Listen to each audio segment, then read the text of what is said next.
Assalamualaikum warahmatullahi wabarakatuh. Selamat datang kembali di mata kuliah Kimia Medicine 2 bersama saya, Syafitra Ramadan.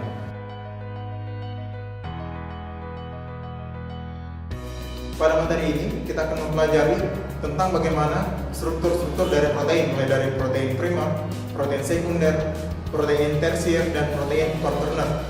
Kemudian kita akan mempelajari berbagai jenis-jenis dari reseptor obat. Untuk lebih lengkapnya, mari kita saksikan video berikut. Apa itu protein?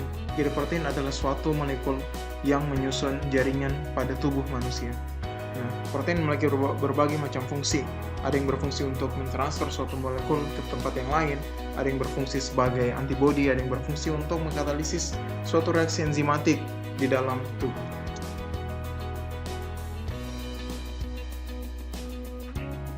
Protein tersusun dari beberapa molekul yang kita sebut sebagai asam amino. Nah, ada 20 asam amino standar seperti yang dapat dilihat pada gambar. Molekul asam amino tersusun dari karbon, oksigen, nitrogen, hidrogen, dan sebagian asam amino mengandung sulfur. Gugus-gugus pada asam amino terdiri atas gugus karboksil dan gugus amino tentunya. Kemudian ada yang disebut sebagai rantai samping atau side chain, yang dimana ketiga gugus ini, karboksil, amino, dan side chain atau gugus rantai samping, terikat pada karbon pusat, yaitu disebut sebagai karbon alfa atau alfa karbon. Rantai samping atau side chain adalah yang memberikan karakteristik atau sifat yang berbeda di antara setiap asam amino. Ada asam amino yang bersifat hidrofobik, yang tidak berinteraksi baik dengan air. Kemudian ada asam amino yang bersifat hidrofilik, yang berinteraksi baik dengan molekul air. Ada yang memiliki muatan. Mereka akan berinteraksi dengan muatan yang berlawanan dengan muatannya. Kemudian kita masuk ke struktur primer protein. Struktur primer protein terbentuk oleh ikatan peptida. Ketika ikatan peptida terbentuk, akan dilepaskan satu molekul air. Nah, ikatan peptida ini adalah ikatan yang disebut sebagai protein backbone atau tulang punggung dari protein. Protein primer berbentuk seperti rantai lurus seperti yang dapat dilihat pada gambar. Ini adalah urutan asam amino yang membentuk suatu polipeptida atau protein yang terbentuk sesuai dengan DNA yang dikode pada proses transkripsi dan translasi sebelumnya. Kemudian struktur sekunder protein. Struktur sekunder protein yang pertama adalah alpha helix. Jadi struktur sekunder ini atau alpha helix dibentuk oleh ikatan hidrogen antara dua asam amino yang saling berdekatan dalam suatu protein.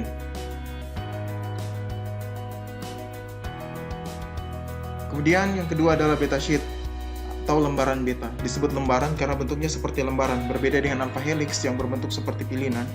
Jadi lembaran beta terbentuk ketika protein membentuk lipatan. Nah, dia akan berinteraksi membentuk ikatan hidrogen juga antara asam amino di lipatan yang satu dengan di lipatan yang kedua. Selanjutnya struktur tersier.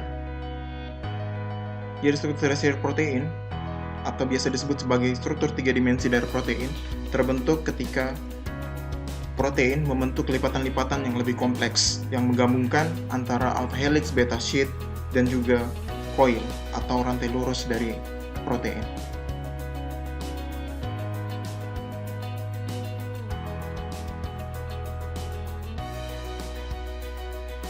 Kemudian struktur quaterner terbentuk ketika protein membentuk kompleks dengan subunit protein yang lain, seperti yang dapat dilihat pada gambar. Selanjutnya kita masuk ke tipe-tipe reseptor obat. Ada 4 tipe utama dari reseptor obat. Yang pertama adalah ligand gate reseptor atau biasa disebut reseptor kanal ion.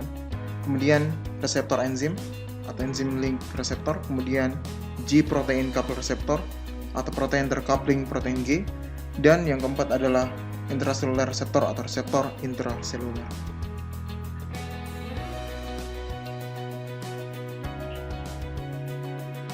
Ligan adalah suatu molekul yang dapat mengaktifasi atau menginaktifasi reseptor sesuai dengan teori lock and key model.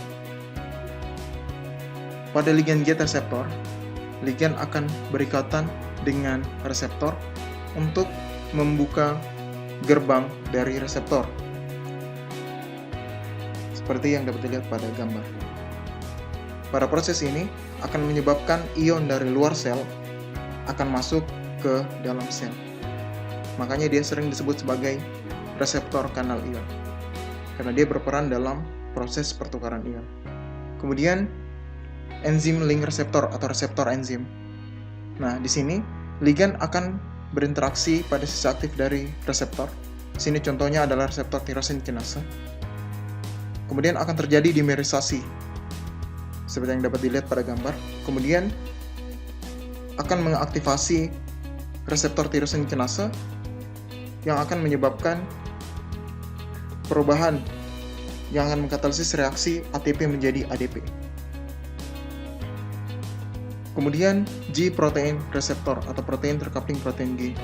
Jadi ligan juga akan berinteraksi pada sisi aktif dari G protein reseptor yang akan menyebabkan perubahan struktur dari protein.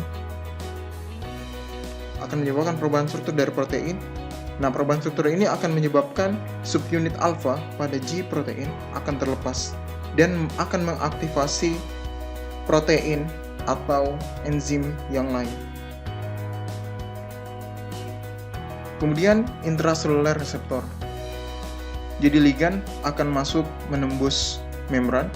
Kemudian ligan akan masuk menembus membran nuklear atau nukleus. Kemudian dia akan berikatan di sisi aktif dari reseptor intraseluler. Nah, proses ini akan mengaktifasi proses transkripsi di tingkat molekuler. Oke, terima kasih atas perhatiannya. Semoga video tadi bermanfaat untuk mahasiswa sekalian. Saya ucapkan terima kasih. Wassalamualaikum warahmatullahi wabarakatuh.